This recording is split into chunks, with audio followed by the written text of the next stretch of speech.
Greetings, one and all. Welcome back to another episode of Whatever Happened To, the series where we take a where are they now look at players who found success in the National Hockey League but are no longer permanent fixtures in the league, either due to controversy, poor play, or just rotten luck. In today's episode, we are going to be taking a look at an 11-year veteran of the league and former 30-goal scorer, as we ask, whatever happened to Derek Roy? After being drafted 32nd overall in the 2001 NHL entry draft by the Buffalo Sabres, Derek Roy spent the next 2 seasons in the Ontario Hockey League with the Kitchener Rangers, where the forward scored 167 points in 111 regular season games and 35 points in 25 playoff games. After spending his last 4 seasons in the juniors, Roy was about to turn pro and was looking to crack the NHL. Due to his strong play, it wouldn't be long until he got his wish. The 03-04 season saw Roy begin the season with the Rochester Americans, Buffalo's AHL affiliate team, and scored 10 goals and 16 assists for 26 points in 26 games before earning his first call-up to the Sabres roster. Having impressed Buffalo's management early in the season, Roy was about to get his first taste of NHL hockey. Roy played pretty well in his first stint with the Sabres, as the Canadian forward potted 9 goals and 10 assists for 19 points in 49 games. This production wasn't good enough to help the Sabres make the playoffs though, as they missed out on the postseason for the 3rd consecutive season. However, Roy was sent back down to Rochester to play in the AHL playoffs, where he scored 14 points in 16 games, but the Americans were eliminated in the conference finals by the Milwaukee Admirals. Roy had made a strong start to his professional playing career and was ready to become a full-time player in the best league in the world. But first, there was a lockout! During the 04-05 lockout, Roy returned to Rochester for another season of development, where he became a key player for the Americans, as the former second-round pick scored 16 goals and 45 assists for 61 points in 67 games. He also added 11 points in 9 playoff games, but Rochester were eliminated in the second round of the AHL playoffs by the Manitoba Moose.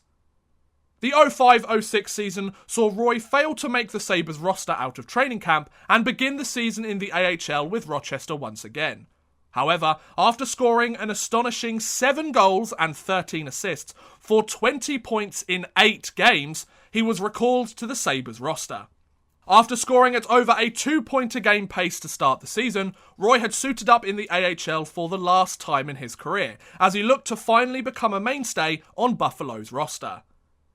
Roy got off to a strong start in his second stint with Buffalo, as he notched 18 goals and 28 assists for 46 points in 70 regular season games.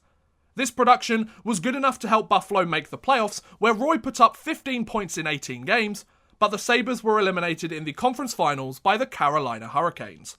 5 years after he was drafted, Roy was finally getting his chance to live up to the expectations that come with being a second-round pick. And boy did he live up to the hype! The 06-07 NHL season saw Roy stick with the Sabres out of training camp and improve on his previous season totals, as he scored 21 goals and 42 assists for 63 points in 75 games during his first full season in the league. Roy cooled off in the postseason though, as he added 7 points in 16 playoff games, but the Sabres were eliminated in the conference finals by the Ottawa Senators.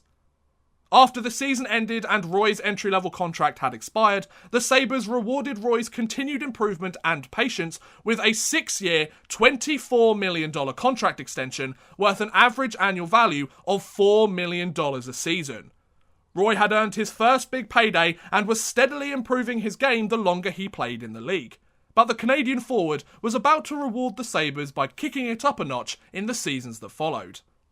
The 07-08 NHL season saw Roy explode on the scoresheet, as the former second-round pick scored 32 goals and 49 assists for 81 points in 78 games, cementing himself as one of the top players in the league. Whilst Roy would have the best single-season point production of his entire career, Buffalo missed out on the playoffs for the first time since the 04-05 lockout. The 08-09 NHL season saw a slight dip in Roy's point production, but the Canadian forward still put up solid stats, as he potted 28 goals and 42 assists for 70 points in 82 games.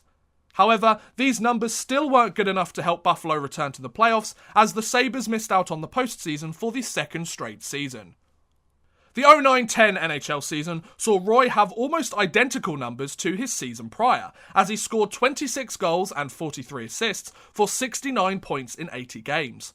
He also added a pair of assists in 6 playoff games as Buffalo returned to the playoffs, but the Sabres were eliminated in the first round by the Boston Bruins. The 10-11 NHL season saw Roy limited to just 35 games due to injuries. However, he managed to go a point per game in his limited time on ice, as he potted 10 goals and 25 assists for 35 points. He also added a single assist in 1 playoff game, but the Sabres were eliminated in the first round by the Philadelphia Flyers.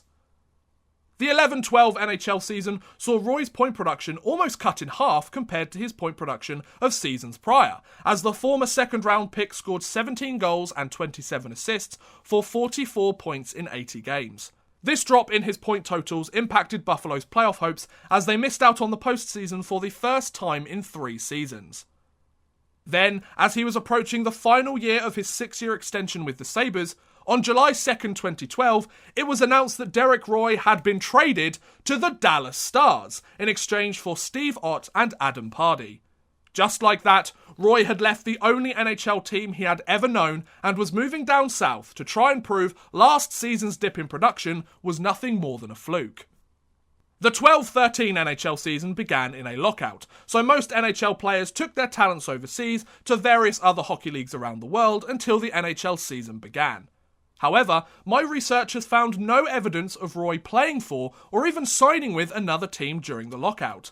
I guess Roy wanted to make sure he was ready to go when the season resumed after a disappointing year the season prior. You can't really blame him, can you? When the lockout ended and the NHL season resumed, Roy took to the ice for Dallas for the first time and had a strong outing with the Stars, as the Canadian forward potted 4 goals and 18 assists for 22 points in 30 games. This improvement of production compared to his prior season brought some interest from other NHL teams, which concluded on April 2nd, 2013, when Dallas traded Roy to the Vancouver Canucks in exchange for Kevin Connaughton and a 2013 second-round pick. Just like that, Roy was moving to his 3rd team in a calendar year and was out to prove that he could still be a top player, rather than a journeyman of the league. Roy finished the season by scoring 3 goals and 3 assists for 6 points in 12 games with the Canucks, which was good enough to help Vancouver make the playoffs, where Roy had a single assist in 4 playoff games, but Vancouver was swept in the first round by the San Jose Sharks.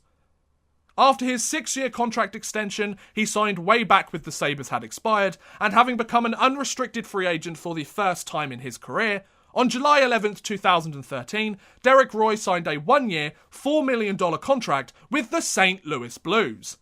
Having joined his 4th franchise in just over a year, Roy was looking to find a more permanent home in the league and show that he could still be a key contributor to an NHL team.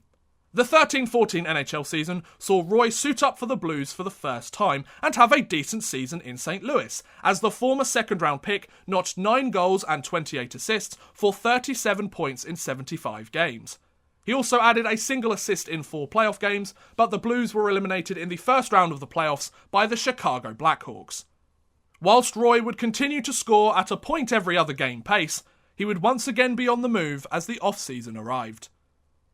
After his 1-year contract with the Blues had expired, Roy found himself as a UFA once again.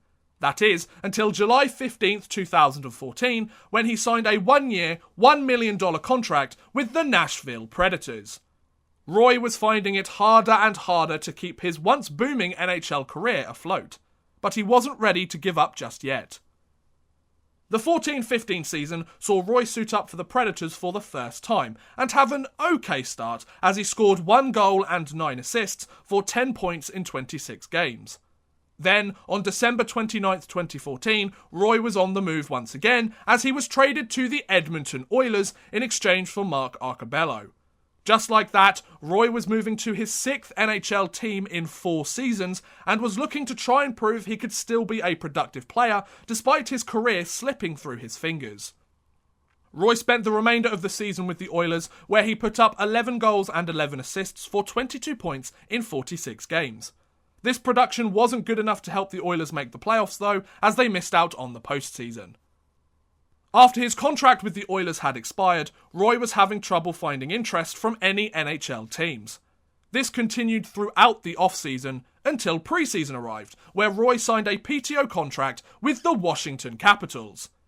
Roy had one last chance to prove he could still play hockey at the highest level and that he still belonged in the best league in the world. Did it work out for Roy? Well, the 15-16 season saw Roy play for the Capitals during the preseason, but unfortunately after their last preseason game he was cut from the Capitals roster. After his NHL career had all but ended, Roy decided to take his talents overseas for the first time in his career, as he signed with SC Bern of the Swiss League. Just like that, Roy was moving across the world to try his hand at European hockey. Roy had a strong outing for Bern, as he scored 9 goals and 21 assists for 30 points in 36 games with his new team. He also added 12 points in 13 playoff games, as Bern beat HC Lugano in the finals to clinch the NLA playoff championship. In his first season outside the NHL, Roy had clinched his first piece of silverware in his professional playing career, and this taste of success would keep Roy in Europe in the seasons that followed.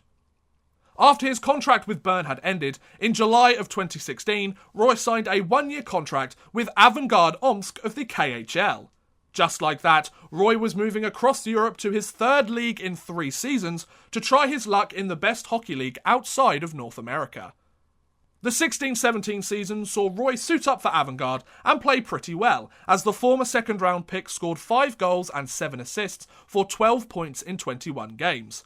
However, on November 1st, 2016, Roy was moving teams once again, as he was traded to Tractor Chelyabinsk in exchange for Danil Gubarev. Roy spent the remainder of the season with Tractor and saw a slight dip in his usual point production, as he potted 6 goals and 4 assists for 10 points in 34 games. He also added a pair of assists in 6 playoff games, as Tractor made the playoffs, but they were eliminated in the first round by Baris Astana. After his contract with Tractor had expired, Roy decided to take his talents to yet another European league, as he signed with Copings HC of the Swedish Hockey League. As he moved to his 3rd European league in 3 seasons, and 4th league in 4 seasons, Roy seemed to be enjoying his new life as a hockey player travelling around Europe. The 17-18 season saw Roy suit up for Copings HC for the first time, and have a strong outing for the Swedish side, as he scored 12 goals and 23 assists for 35 points in 45 games. He also added 7 points in 7 playoff games, but Copings was eliminated in the second round by Djurgården's IF. After his season with Copings ended, both parties seemed to think that it would be mutually beneficial if the Canadian forward remained with the team. So, Copings decided to keep Derek Roy on their team for the current 18-19 season. To this day, Derek Roy is taking to the ice for Copings HC of the Swedish Hockey League. At the time of this recording, the former second-round pick has scored 3 goals and 11 assists for 14 points in 19 games, so he continues to be a productive player for the Swedish side. In terms of what happens beyond this season for Roy, your guess is as good as mine. Roy has been shown to be unpredictable in where he goes to play in these last few seasons, so he could quite literally end up anywhere. One thing that is clear though, is that Roy is certainly in the twilight years of his career.